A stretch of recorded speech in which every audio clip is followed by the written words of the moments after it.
एक नया टॉपिक लेकर चर्चा करने वाला हूँ, जो इसका नाम है सब्जेक्ट वर्ब एग्रीमेंट। आगे हम समझेंगे सब्जेक्ट वर्ब एग्रीमेंट किसको बोलते हैं। ठीक है, तो उसके पहले हम सेंटेंस से समझते हैं। एक सेंटेंस लेकर मैंने आया आपके सामने। पहला है ही जो सब्जेक्ट है, आप देख पा रहे हैं ही के साथ क्या है, प्लेज लिखा हुआ है, जो क्या है वो सिंगुलर सब्जेक्ट में है। ठीक है ना, तो वर्ब में क्या लग गया है, यहाँ पर एस जुड़ गया है।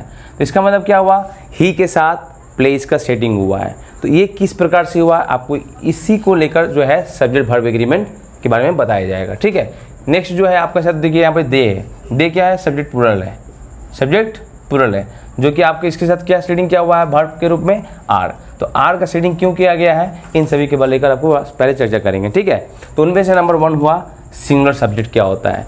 फिर जाके जानते हैं दूसरा नंबर में प्लूरल सब्जेक्ट क्या होता है। ठीक है, तो सिंगुलर सब्जेक्ट में क्या होता है, I, she, he, it, this, that, third person, one name, boy, Ram, etcetera. ठीक है, ये सभी सिंगुलर सब्जेक्ट होता है। ठीक है, प्लूरल सब्जेक्ट में क्या होता है, we, they, you, boys, two names, Ram and Shyam, etcetera. ये सभी जिससे दो वस्तु, व्यक्ति, जानवर का बोध होता है, उससे हम लोग प्लूरल सब्जेक्ट कहते हैं। ठीक है, आप देखते हैं सिंगुलर वर्ब किसको बोलेंगे और प्लूरल वर्ब किसको बोलेंगे। ठीक है, तो सिंगुलर वर्ब में हम देख पा रहे हैं is, am, was, does, has. Verb 1 के साथ विशेषकर एस या ई एस, जैसे मान लीजिए प्ले दिया है, प्ले तो क्या है वर्ब 1, उनके साथ क्या लगाया मैंने, एस लगाया।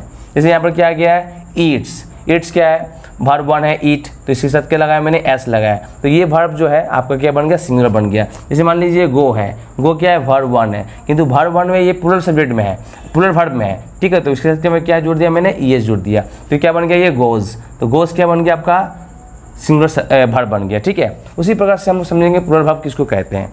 प्लूरल वर्ब किसको कहते हैं, आर, वी, और आर, वेयर, ओनली वर्ब 1, जैसे प्ले, ईट, इसमें कोई वर्ब में एस नहीं लगेगा। जब वर्ब में एस नहीं लगेगा, इसका मतलब ये हुआ वर्ब 1।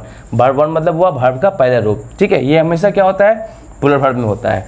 ठीक है, और भी है हैव, हैड। हैड का यूज़ जो है सिंगुलर में भी होता है और प्लूरल में भी होता है हैड का प्रयोग। ठीक है ना, तो अब हम लोग समझते हैं कि सब्जेक्ट वर्ब के साथ क्या एग्रीमेंट है, क्या डीलिंग है। तो देखिए क्या डीलिंग है, यहाँ पर आपका जो नंबर 1 में है वो है सिंगुलर सब्जेक्ट के साथ सिंगुलर वर्ब का प्रयोग करेंगे। जैसे यहाँ पर देख पा रहे हैं आप, सब्जेक्ट क्या है, सिंगुलर है, तो उनके साथ जो वर्ब का प्रयोग किया गया है वो क्या है, सिंगुलर वर्ब भी है। जैसे मान लीजिए ही, आप देख पा रहे हैं यहाँ पर क्या है, ही प्लेज, तो यहाँ पे क्या हुआ, singular subject singular verb. Same उसी प्रकार से नंबर 2 में रूल क्या बोला गया है, प्लूरल सब्जेक्ट के साथ प्लूरल वर्ब का प्रयोग करेंगे। जैसे मान लीजिए आपका क्या है, प्लूरल वर्ब में प्लूरल वर्ब में क्या है, आपका प्लूरल वर्ब का प्रयोग करेंगे। ठीक है, तो यहाँ पर प्लूरल वर्ब तो आप देख ही पा रहे हैं क्या क्या है। जैसे यहाँ पर सब्जेक्ट क्या है, सब्जेक्ट क्या है, प्लूरल है, तो वर्ब भी क्या किया है, हम लोग आर का प्रयोग किए हैं। देख लीजिए यहाँ पर आर है ना, और सब्जेक्ट भी क्या है, प्लूरल है। इसका मतलब ये हुआ कि सब्जेक्ट यदि सिंगुलर रहे तो सिंगुलर वर्ब का प्रयोग करेंगे, और यदि सब्जेक्ट प्लूरल रहे तो प्लूरल वर्ब का